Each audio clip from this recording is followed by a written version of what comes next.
Wyoming Territory, 1886. The canvas slipped from the workbench, and Anna Mercer saw the cradle. She stopped in the doorway of Caleb Ross's workshop with a basket pressed against her hip. Pine shavings covered the floor. A lantern burned above the bench. Beneath it stood a small cradle with curved runners, a carved star in the headboard, and one side fitted with a wooden latch she could open with a single hand. Caleb had not heard her enter. He was smoothing the rail with a piece of glass, his sleeves rolled above his wrists. Anna set down the basket. "Who is it for?" The glass stopped against the wood. Caleb turned. For once, the quiet rancher had no answer ready. Anna crossed the room and touched the carved star with her right hand. Her empty left sleeve was pinned neatly below the shoulder. "You built this before you asked me anything." "I know. You do not know whether I can have a child. I know that too. You do not know whether I want one."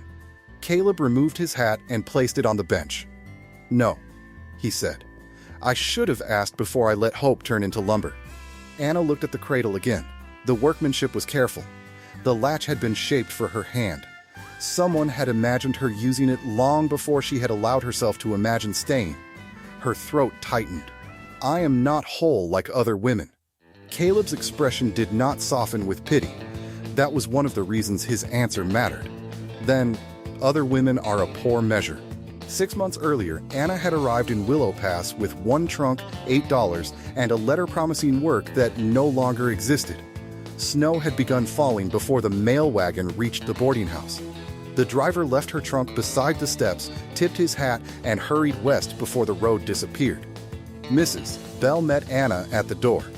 The boarding house keeper read the letter twice before lowering it. The dressmaker who wrote this died in September. Anna watched snow collect on the shoulders of her coat. No one sent word. "No. Is there another seamstress in town?" 2. "Do either need help?" Mrs. Bell hesitated. Her eyes flicked toward Anna's pinned sleeve and away again. That hesitation answered more clearly than words. Anna had lost her left arm during the final year of the war. She had been 20, newly widowed, and working in a field hospital in Missouri because sitting at home with Henry Mercer's folded uniform had become harder than tending strangers. A roof beam came down during a fire. The surgeon saved her life and removed the arm at the shoulder. Henry had been dead for nearly a year by then. He had loved her with 2 arms. Anna had spent the next 21 years wondering whether any man could love the woman who returned from the war with one. She learned to lace boots, mend dresses, braid hair, lift pans, load a stove, and defend herself with one hand. Other people saw the missing arm before they saw any of that. Mrs. Bell gave her a room for 1 week. "After that, I will need payment." "You should." Anna found small jobs repairing shirts and hemming curtains. She worked quickly, but Willow Pass was not large enough to support another seamstress. By the 4th day, she had $6.70 left. On the 5th morning, Caleb Ross entered the boarding house kitchen looking for someone willing to live 12 miles from town with 2 difficult children and a pump that froze every winter. Mrs. Bell poured his coffee. "There is a woman upstairs who needs work." "Can she cook?" "Probably. Can she read?" "Better than you." Caleb accepted that without offense. Mrs. Bell lowered her voice. "She has 1 arm." "I heard. She may not manage children. Most people with 2 arms do not manage mine." Anna heard the exchange from the parlor. When Caleb found her, she was repairing a torn cattleman's coat. She held the cloth against her knee, guided the needle with her right hand, and drew the thread tight with her teeth. He watched just long enough to understand the method. "I need someone to keep house," he said. Anna did not look up. "I do not cook for men who mistake silence for manners." Caleb blinked. Then the corner of his mouth moved. "It is not manners." "What is it?" "Lack of practice." She tied off the thread and studied him. He was broad-shouldered, weathered, and close to her own age. His coat carried dust from the North Road. Nothing in his face suggested charity. "What are the wages?" $12 a month. Room, meals, and Sundays free. "The children?" "Thomas is 8. Lucy is 5. "Difficult?" "Yes." "Dangerous?" "Only to furniture." Anna handed him the repaired coat. "When do we leave?" The ride to the rocking R took 3 hours.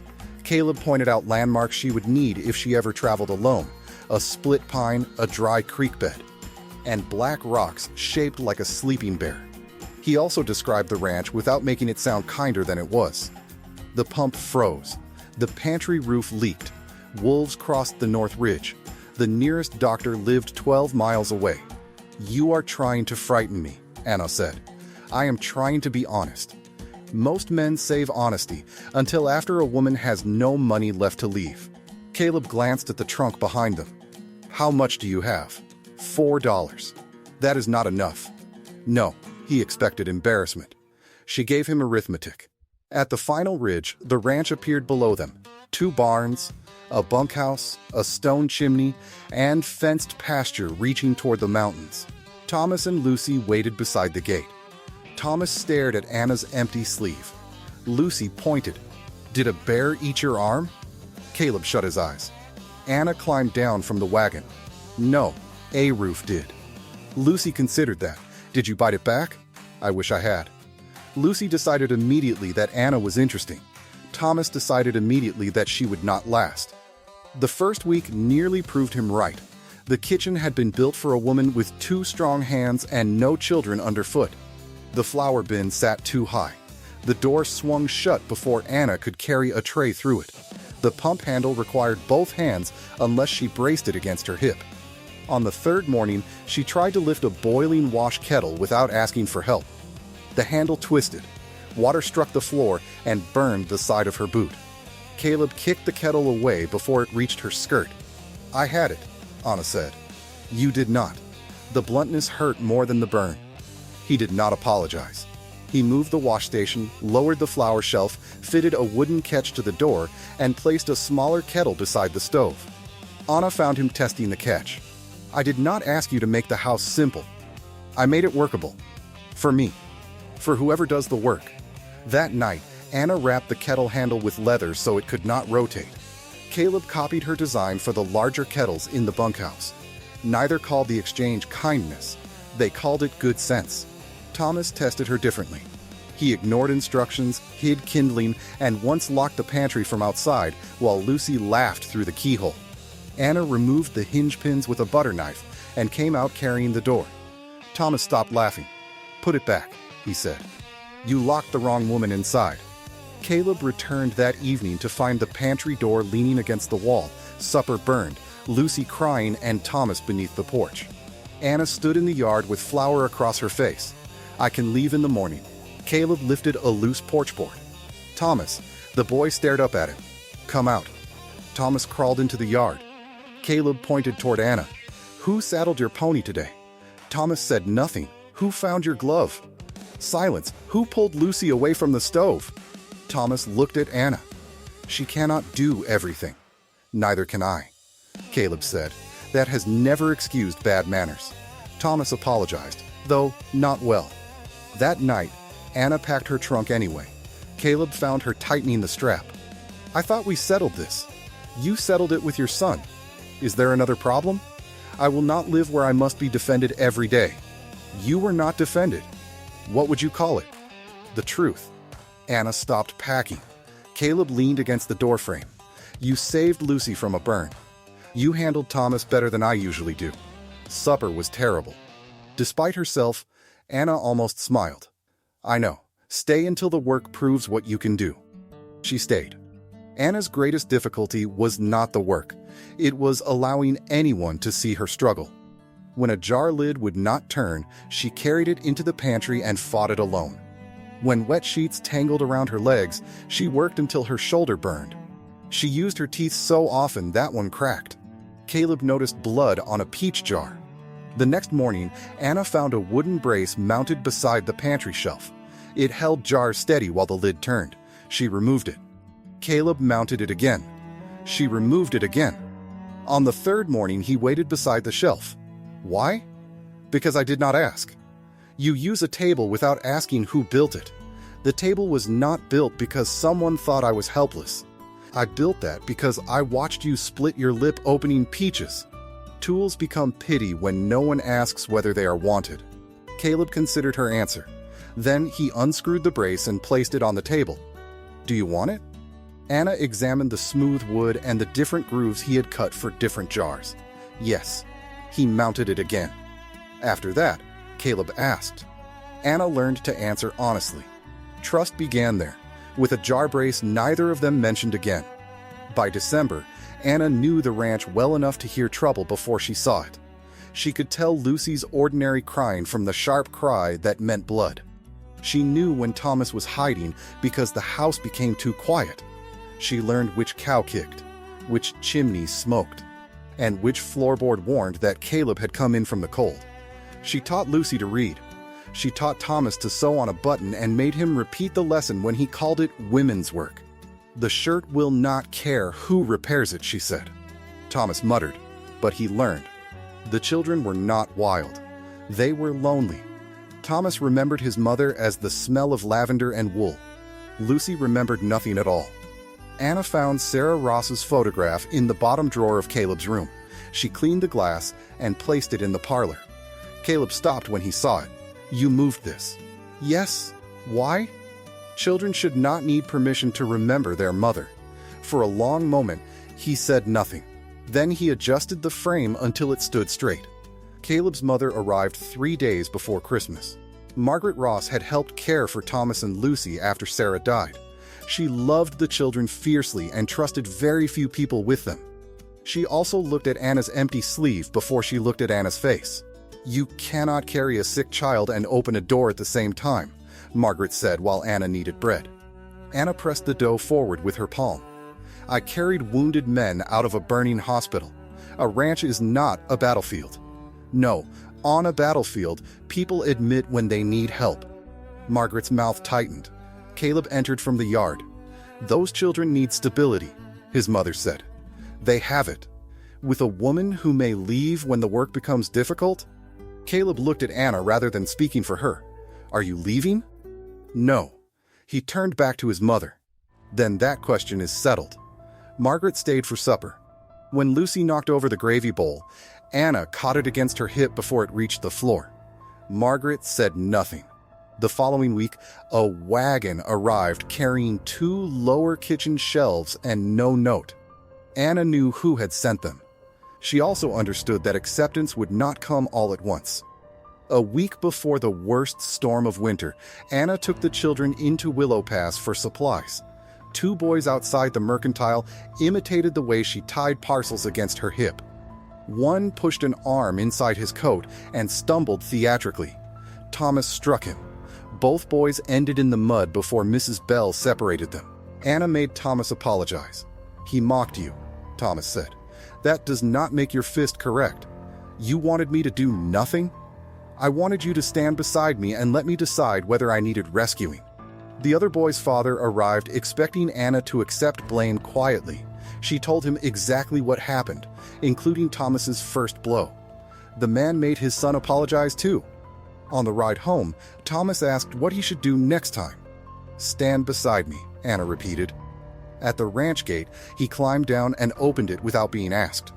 He waited until she drove through before closing it. Anna said nothing. Neither did Thomas. The gesture was enough. The blizzard came in February. Snow buried the lower windows and drove cattle against the fences. For 2 nights, the family slept close to the stove. On the 3rd morning, Thomas discovered a calf was missing. By noon, he was missing too. Caleb rode north before Anna could stop him. He ordered her to remain with Lucy. Anna waited 10 minutes. Then she left Lucy with the cook in the bunkhouse, tied a rope around her waist, and followed the dry creek toward the north pasture. The wind erased tracks almost as soon as they appeared. Anna searched where a frightened child would search, not where a rancher expected a calf to go. She found Thomas behind a drift near the creek bank. His gloves were gone. His hands had turned blue. He tried to stand. I thought I could bring the calf back. You can explain your foolishness after you are warm. Anna wrapped him in her coat and held him against her body. With one arm, she could not carry him far through deep snow. She tied the rope around both of them and shouted until her throat tore. Caleb heard her. They brought Thomas home between them. The boy burned with fever for 2 nights. Anna slept in a chair beside him and woke whenever his breathing changed. When he finally opened his eyes, he looked at her pinned sleeve. "You found me before Pa." Caleb stood in the doorway. She sees what other people miss. Thomas reached for Anna's hand. He did not let go until he fell asleep again. By spring, the house had changed. There were books on the table, curtains at the windows, and laughter in rooms that had been quiet for 5 years. Caleb continued paying Anna every month. She placed the money in an account at the Willow Pass bank under her own name. When he suggested she could leave part of it at the ranch for safekeeping, she shook her head. "Money I can reach only through you is not mine." He never suggested it again. By May, Anna had enough to purchase a train ticket east and live for several months. Knowing she could leave changed the meaning of every day she stayed. That was when Willow Pass began talking. Ezra Cole told Caleb that keeping an unmarried woman under his roof invited scandal. Caleb told him to leave. Mrs. Bell warned Anna that people believed she was trying to trap a prosperous rancher. Anna laughed in the boarding house parlor. She cried alone behind the barn. Caleb found her there. "You are leaving."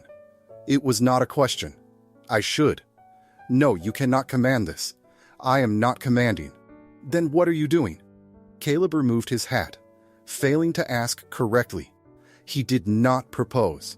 Instead, he asked whether she would walk with him. They crossed the yard to the workshop. Caleb opened the door, then stopped when Thomas called from the porch. "Pa." Caleb turned. Thomas pointed toward the workshop with the guilty expression of a boy who had been keeping a secret badly. Anna noticed sawdust on his sleeve. Inside, a canvas sheet covered something low and curved. Caleb moved quickly to block her view. Anna raised an eyebrow. "What is under there?" "A mistake I have not finished making." For the first time in months, Caleb looked embarrassed. Anna let him keep the secret. Over the next 3 weeks, she heard sawing after supper. Thomas carried scraps of pine to the workshop.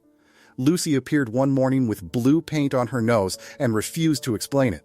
Then the canvas slipped. Anna saw the cradle. Now, standing beside it, she understood why the carved star had 1 point longer than the others. Lucy had painted it. Thomas had helped shape it. Caleb had built a future before he had earned the right to ask whether she wanted one. "What do you want?" Anna asked. Caleb met her eyes. "You? And the cradle?" "Hope. Poorly managed." Despite the ache in her chest, she laughed once. He continued. "I do not know whether you can have a child. I do not know whether you want one. I should have asked before I built anything." He gripped the cradle's rail. "If you tell me to take it apart, I will." Anna looked at the latch made for her hand. "You believed I could use it. I believed you should be able to." Caleb opened a drawer and removed his mother's ring. "I want to marry you.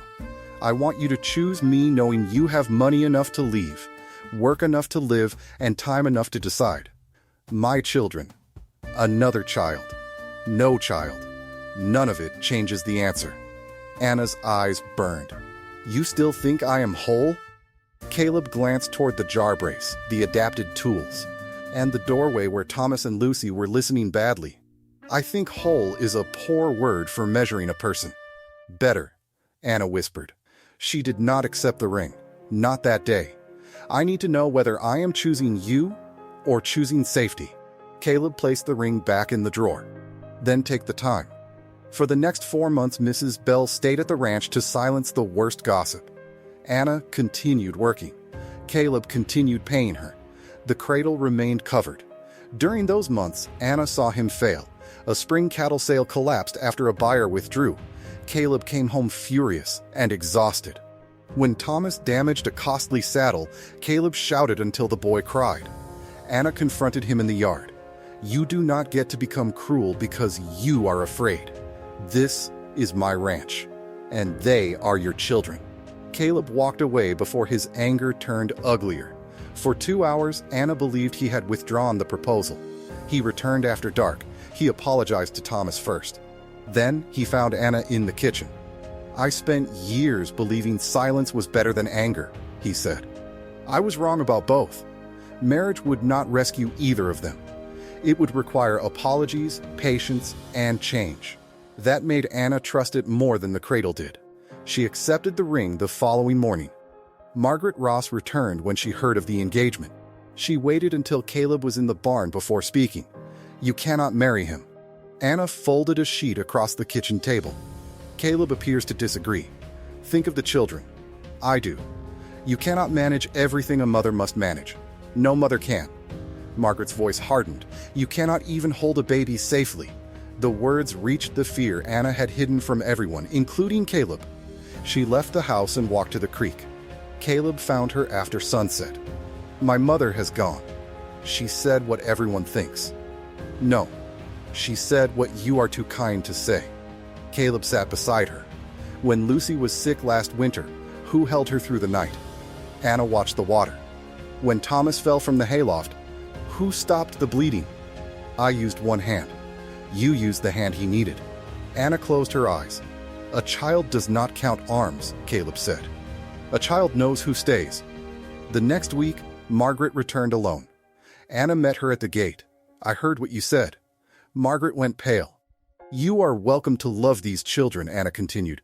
"You are not welcome to use them as a weapon against me." Margaret looked toward the house, perhaps expecting Caleb to intervene. He remained on the porch. Margaret's gaze returned to Anna. "I was afraid." "So was I." For the first time, the older woman's expression lost its certainty.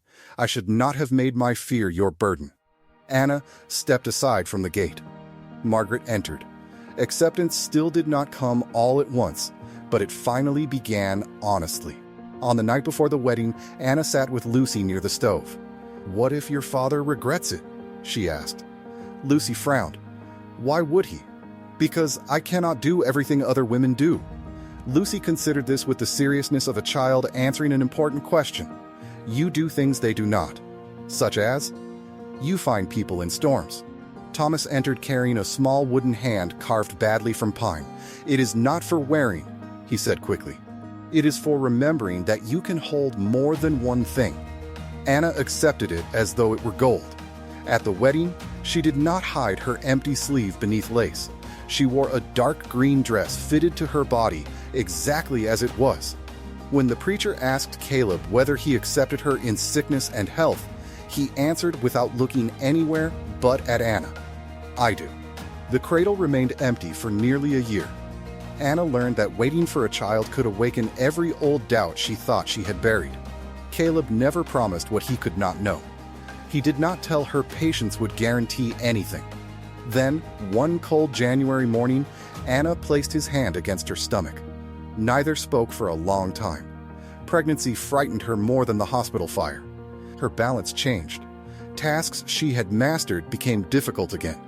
Some mornings she woke convinced Margaret had been right.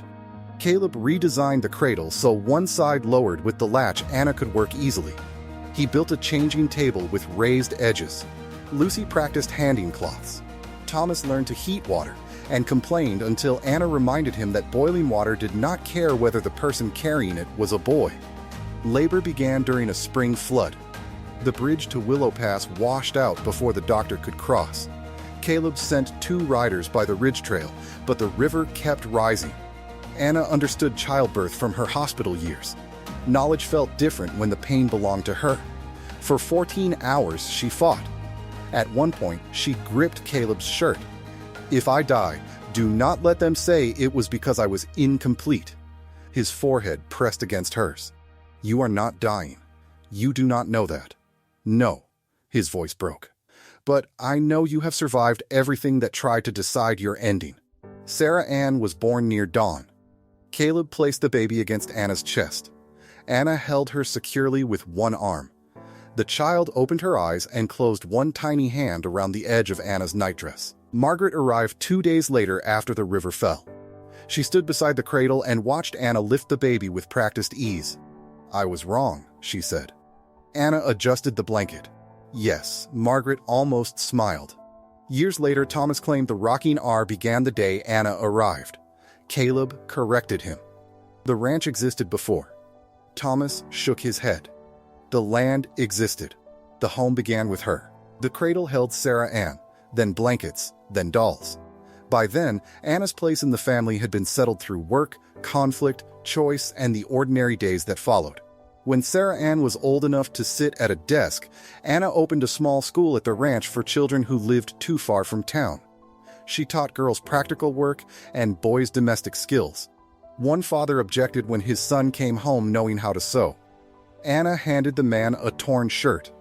The cloth does not care whether the hand repairing it belongs to a man. He had no answer. If someone has ever mistaken a scar for the measure of your life, tell me what you wish they had understood. And if Anna's story stayed with you. Subscribe to Dusty Mercy for another original Western story next week.